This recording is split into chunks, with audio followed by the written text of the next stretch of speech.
Now, you're going to find this really interesting, I think. Apollo 17, okay. Look at, there's the camera, right? There's the rigging, right, above them. Look at the camera. There's the lens. Yeah, there's the camera right there. There's reel number of the take-up reel with the film in it.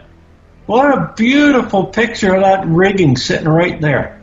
I mean, we've looked at this before, but I've never shown it like this. If it was a just genuine reflection on the visor, which is what it's purporting to be, on the right-hand side you've got the flag, an image of the American flag, so part of it's correct. But this whole left-hand side, where that camera is, it looks like it's been manipulated, or somebody's trying to cover something up, and not very well. The lem is directly behind his back. There should be no reflection other than the lunar surface. And no matter how many times you show people this in a video, they cannot see it. And then that means that that's an artificial light. Yeah, it is. That's when I tried to kind of get this guy in there, you know, like you can see that that's the type of camera it is. There's the lenses right there, for crying out loud. I mean, you can't miss that. If you cut that out here, there's the camera and the rigging right there. Yeah, it just fits right in there perfectly, doesn't it? Yeah. Interesting. There's other ones of this too. We've checked on the March to the Moon, we checked on Google, NASA.gov, and the Apollo Lunar Surface Journal. So it is there. Somebody has not photoshopped that in. That's there. It certainly looks like a reflection of something, because that camera there, where you indicated it, that's a reflection of something behind the photographer. I think what's happening is that the boom's over here, like way up here, there's the boom, right? And then it's coming, you know, and then now you're coming down. But of course it's going to be the opposite way because he's looking at it in a reflection. Yeah. It's possible that that picture was one of the series taken at the New Mexico Air Force Base, where President Johnson was attending the faking of Apollo 11, because they would then make use of the set for other missions as well. And maybe that was part of it. Maybe that was how it was created. It was all done here on Earth because, as we know, photographic film cannot survive in a vacuum. And that camera appears to be a cine camera with film in it. Now, if the film cannot survive in a vacuum, which we know it can't, I mean, those pictures up behind you, Robert, are an example of what happens to a photographic film under a relatively low level of vacuum. And I'm almost wondering if this here is a shadow down here, if it could be, or if this is just something else. It could be the shadow from the boom, yeah. But he doesn't have his hand on the trigger, you know. I mean, his hand's up here and the camera's over here, so he can't be snapping a shot with his hand, unless it's mounted on his chest and the other one is using the trigger. But if it was mounted on his chest, the reflection of it would be much lower down. He's pretty high up there. Yeah, it is, which is why I say it's a reflection of something behind the person taking it. That is Cernan. It's certainly a very questionable image. Well spotted on that one. But something you mentioned a while back, Robert, the two pictures behind you, which are the same scene, one taken with a standard film that hadn't been manipulated or damaged, and the other one, the right-hand one, was with a film that had been in a vacuum chamber. Yeah, both are the Ektachrome. And I developed them in the tank at the same time, right? Because I have two wheels in there. That tank takes two wheels. So I put them in there at the same time so people can't say, oh, well, you did it. It's separate. No, they went in the tank together. Yeah, which is a standard procedure. Yeah. I followed everything. And I bought the Ektachrome developing kit for that specific film. Interestingly, that problem with the film, the idea that photographic film is affected by a vacuum, has never been challenged. We've talked about it now for some time. We've mentioned it many times on different film, different talks. And nobody has challenged it. Nobody's come anywhere near the vacuum effect on photographic film, other than to try to say that you're not doing it properly. I find that a very interesting piece of evidence. The parrots certainly don't have much to say because they don't do any research themselves. No, they just parrot what NASA say. Exactly. which is why they're called parrots. Parrots are very good at repeating things, but they can't fly very well. Oh dear. There's the other, that was that first S-Star film that I purchased, was this one. These ones here are the ones that were in the vacuum chamber. Okay, yeah, and you can see the damage on the film. Yeah, and then you get to the ones where it's not in the vacuum. Same one, same tree, everything's the same. Yeah. What a difference. Yeah, all of the branches have bleeding around them when they jumped into the vacuum chamber. That's the same panchromatic film that you see me holding. These ones are all of that same tree, and then you get to these ones, there's the tree, there's the tree. Yeah. These ones were in the vacuum chamber, this one wasn't. This one here is about the best one. The other ones, the branches are just blurred right away. And then I'll show you the ones that I put in the microwave oven. I put chopsticks in the doors in the oven so that when you open the door, the oven would come on, and I gave it a 1 second burst. What a difference. Yeah. Both of these went in the same tank at the same time. What level of vacuum were you pulling at that point? 10 to the -3, right? And I mean maxed right out. Sort of Kármán line. Looking at a force equal to 20 psi, which isn't a whole lot. It's when you get out 62 miles to 70 miles, it goes from 3 to 4. Every 30 miles, it goes up another one. Then we get to the ones that I hit with the microwave oven of the radiations. This was the one of them where I gave it a burst, and that's all this fogging here. Yeah. So that one I put on the microwave oven. That was a 1 second burst there. And it wasn't even inside, it was outside. Yeah, it was outside the oven. So was this one. Look what it did to this one. Yeah, these are the microwave ones. So this one's really bad. Look what it did to this. It's almost gone completely. But it's interesting that NASA keep coming back with this idea that they spent only 2 hours inside the radiation belts. And they don't make what it was like outside the belts. I mean, it's radiation all the way to the moon. And mind you, this is the same film, all of this. This one here is normal. Right. This one has been hit with radiation from the microwave oven for 1 second with the film sitting outside of the door with chopsticks stuck into the switches to keep the oven on. I was showing Scott, I only had the film sitting right by the door, about an inch away with the door open. In fact, it's even more pronounced on the color film. I say there's pictures behind you. Yeah, I mean, that's crazy. I mean, when was the last time you saw blue hills? As blue as that? I mean, you get blue hills, I know, in certain conditions because of atmospheric interference. Now you can see the comparison. This was hit with radiation. This here was when I tried squeegeeing the chemicals off. I didn't let this dry right away. Okay.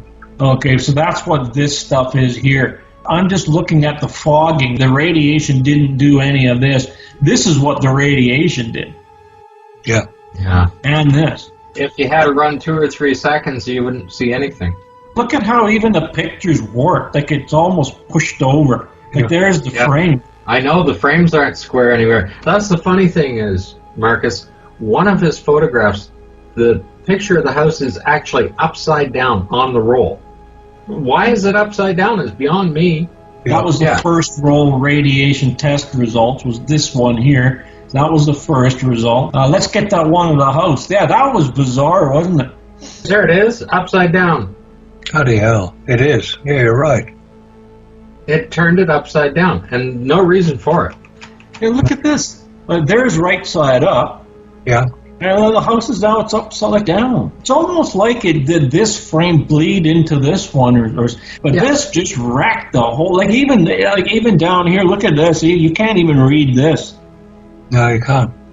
It actually be quite clear on a film when you've developed it, but it's gone. And that's just leaving it outside the door. Just leaving it 1 second. That's all this was. They're all the same roll. This is the same one too. Yeah. And then you come to the ones that weren't in the chamber. Every single one of them worked out. There's not one of them that are fogged, any of them. That's the control. All of this is the control, yeah. In fact, that's the result you would expect from a film that has been exposed to radiation. And as you say, it wasn't very much radiation, just 1 second. So I purchased 6 of these. Yeah. These were about 30 or 35 or 40 bucks a pop. It's a very valuable experiment you've done there, because it demonstrates what people have been saying. Because they've always questioned the levels of radiation encountered on the Apollo missions, not on Mercury, not on Gemini, because they didn't go far enough. And if you take Al Bean at his word, when asked if they had been through the radiation belts, and he said, I don't think we went far enough to go through them. That says a lot, doesn't it? Yeah, I mean, you'd think an astronaut trained to the level he was trained at would know where the radiation belts were, and he might have gone through them. It was only when he was told where they were, and he said, oh, well, we must have been through them then. I mean, that's not very good behavior. That's not very good examples from an astronaut who's supposed to know about space and the dangers of it and how they're going to be protected from those dangers. This was not hit with radiation. This was just inside the vacuum chamber, this one, right here. Okay. Yeah, it's already affected enough being in the vacuum chamber. You don't see any of the fog down here, but the microwave wiped the stock number out. Yeah, it did. It's already put a haze right across the entire film, though. You can see that. Yeah, it has. Yeah, there's still a bit of a haze there, yeah. And don't forget, all of these, I mean, they're all in focus. It is possible that at the level of vacuum you subjected the film to, it tore 10 to the minus 3, that it would only have a very small effect on it. I mean, you can see that it has had an effect, albeit not particularly visual. But if you take that film and put it into Tor 10 to the minus 12... It would make it disappear, just like the Mylar. Yeah, exactly. It would just disappear, because the film wouldn't be in a position to record the image and for it to be developed, because it was only photographic film that was used. I always emphasize this point, that it was never digital. When they are scanned in, they become digital, but they weren't taken as digital images. They were taken on photographic film. And that is the key point. There's 10 to the minus 3 right there. It certainly affects the color balance of the film, which is probably the first thing you'd expect to have. It just means one of the layers is outgassing. Yeah. One of the color layers is outgassing, so it's no longer present or viable. This one has to be one of the worst. Yeah, it is. It is. It's a very impressive piece of evidence, that. You know, you're showing something which is indisputable, that the pictures are different, and then when you say, well, the one on the right was put into a vacuum chamber and it produced a different result, it's indisputable. Look at the color difference on that tree on the right. Look at how it's just bleeding all over the place up here. When you really look at it, this is bad. Yeah, now have a look at that. Wow. Look at the difference in those trees. Especially the ones at the back, where you've got really quite marked deterioration in the green layer of the film, which has been outgassing quite severely. Here is crazy.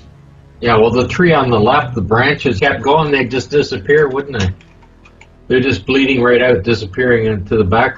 When you look at these trees here, and then you look at those trees, I never thought that the hues would just go to pot like this. It shows that the vacuum starts to affect the different layers of the film, the different color recording layers on the emulsion. So red has outgassed already on that. Yeah, and green is starting to go, and blue, because it's the easiest color to record, is the most prominent one.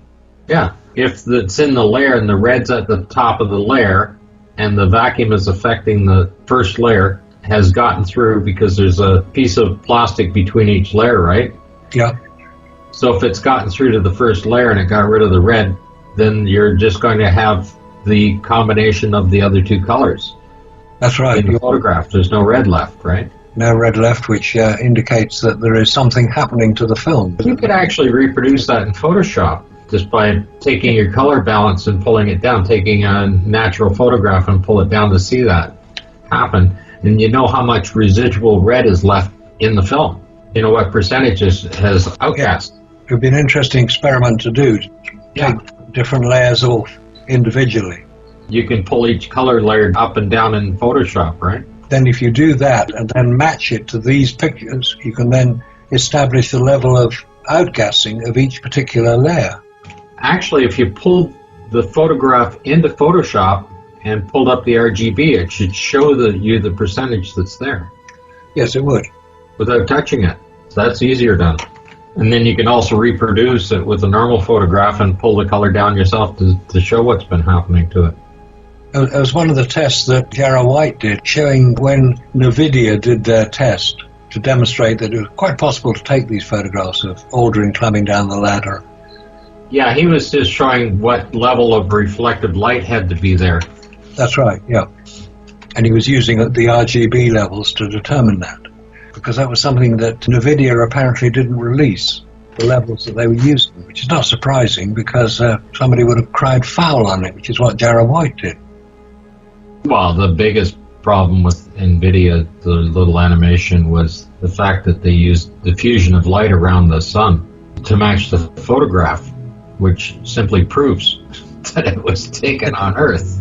Well, if somebody else is trying to prove it the other way, they definitely don't want to do that and pull a piece of equipment out that makes it even worse than what we've created. But probably why there's been no objection to the use of the vacuum chamber, because people know what the result would be. It's logical. It's not conspiracy or anything, it's just logic, scientific logic. You've got several things to deal with. You've got the radiation, you've got the vacuum, and then you've got the temperature differentials that would occur on the moon. Yeah. By the time you put those three factors together, the film's not going to work. The camera's not going to work. The batteries aren't going to work. But they all work perfectly. Isn't that strange? They all worked as if they were here on Earth. Guess what? They were.